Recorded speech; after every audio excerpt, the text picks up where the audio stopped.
Le projet Résilience communautaire et cohésion sociale pour les populations du plateau central et le centre-nord au Burkina Faso, RECOX, intervient dans un contexte marqué par les changements climatiques accentués par les actions anthropiques. Les effets de ces changements climatiques mettent à rude épreuve les activités comme l'agriculture, l'élevage, l'exploitation des ressources forestières, sans oublier la pression exercée sur les ressources naturelles aggravée par l'arrivée des personnes déplacées internes dans ces zones. Cette situation engendre ainsi des conflits entre les communautés hôtes et les PDI.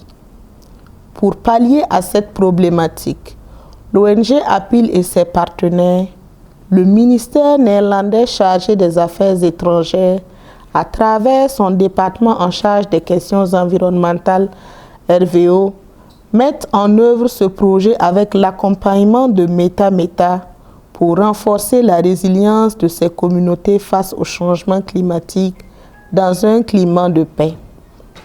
Ce projet cible 5 villages dans la région du centre-nord, à savoir Fula-Natenga, Tansobdgo dans la commune de Korsimoro, le plateau central à savoir Bisiga, Limnogo dans la commune de Zitenga et Nakamtenga dans la commune de Zinyare.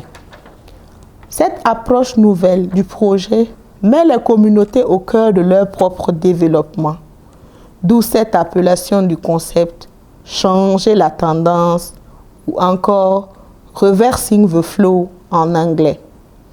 Dans le cadre de la mise en œuvre du projet RECOX, plusieurs activités ont été menées avec les communautés, dont des missions pour l'immersion des autorités locales, un atelier de socialisation, un atelier sur les rôles et responsabilités des acteurs, des ateliers de priorisation des activités ou projets à mener, un atelier de validation du plan de formation, une évaluation des capacités manquantes des communautés et une proposition d'un plan de renforcement de capacités et un voyage d'études avec les représentants des villages concernés.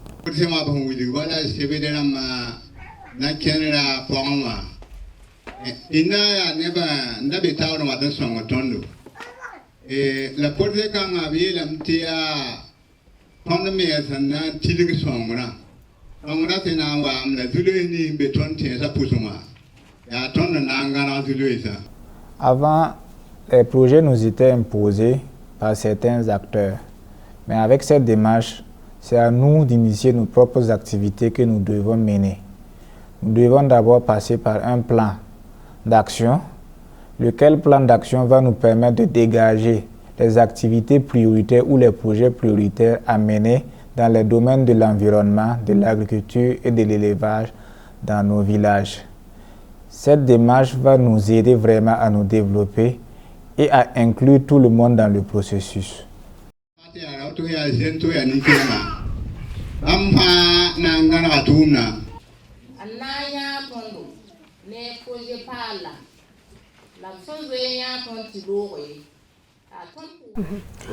Nous remercions l'ONG APIL pour cette nouvelle initiative. Effectivement, nous sommes des productrices qui avons besoin d'accompagnement pour nos activités en agriculture et aussi pour mettre en place des activités génératrices de revenus. La difficulté majeure pour nous, c'est le manque d'eau potable. Mais avec ce nouveau projet, dont la démarche nous permet de nous asseoir ensemble et réfléchir, nous avons pu mettre en place un plan d'action pour pallier à nos difficultés. C'est ainsi que le Conseil villageois de développement, les jeunes, les femmes et les chefs coutumiers avons ensemble harmonisé un plan d'action avec lequel le bureau CVD s'est rendu à l'ONG APIL pour un plaidoyer.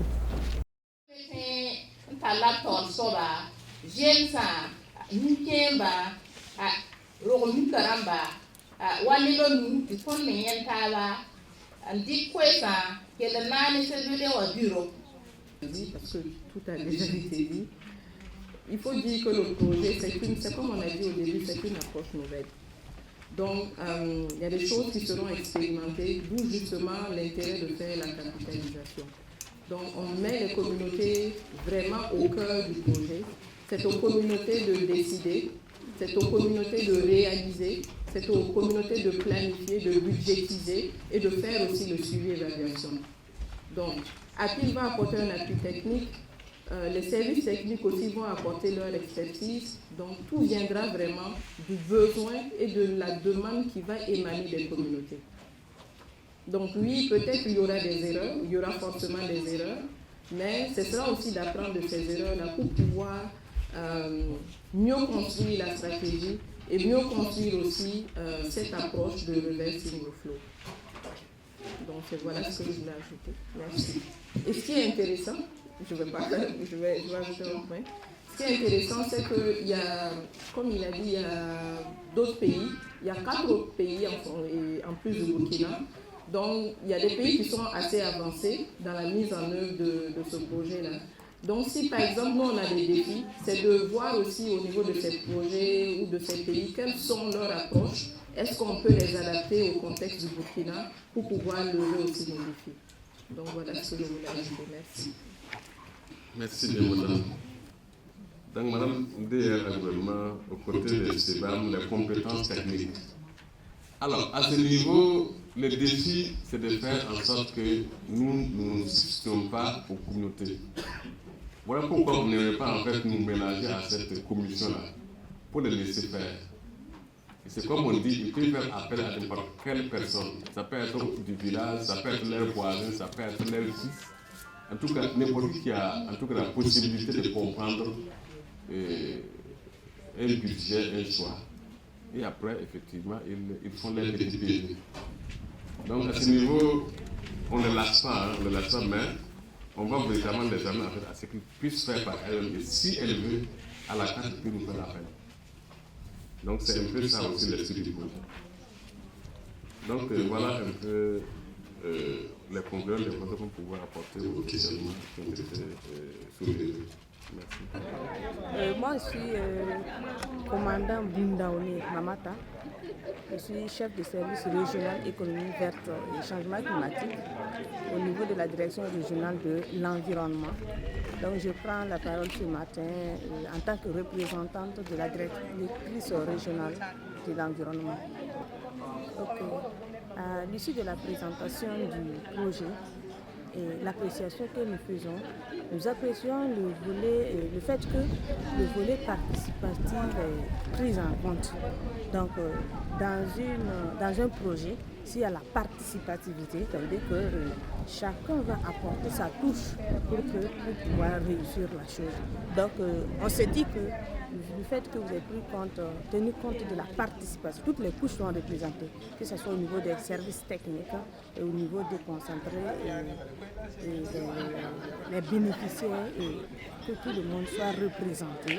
Alors que si chacun vraiment met sa main dans la pâte, on pense qu'on va pouvoir réussir ce projet. Voilà. Maintenant, pour ce qui concerne notre apport dans ce projet en tant que la structure de l'environnement, les mots aussi disent qu'un vieux chant, on n'a plus besoin de répéter. Voilà, nous savons que nous, c'est le volet environnement, nous allons regarder. À travers ce projet, quels sont les impacts peut-être qui vont être...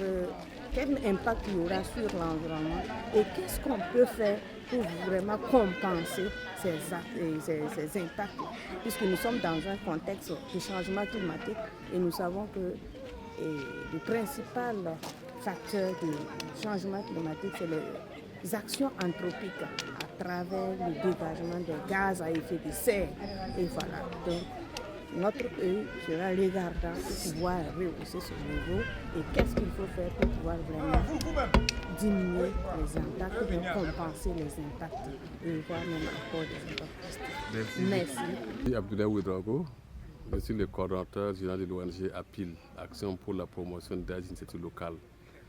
Nous sommes là ce matin dans le centre de Nakamtenga, conçu par l'ONG APIL pour renforcer les initiatives agricoles des communautés. Mais nous sommes là ce matin spécifiquement pour lancer le programme RTF, Reversing the Flow, qu'il y ait une apport de développement qui met au centre les populations pour qu'elles-mêmes définissent leurs priorités et les planifient et demandent les financements à l'ONG APIL. Alors, il faut dire que c'est une nouvelle approche qui a été proposée par le ministère des Affaires étrangères des Pays-Bas à l'ONG APIL en termes de projet pilote pour aider APIL à faire autrement. À faire autrement parce que nous savons que les ONG, les acteurs travaillent avec une certaine méthode qui est que c'est de chercher le financement et de financer les programmes de développement des communautés.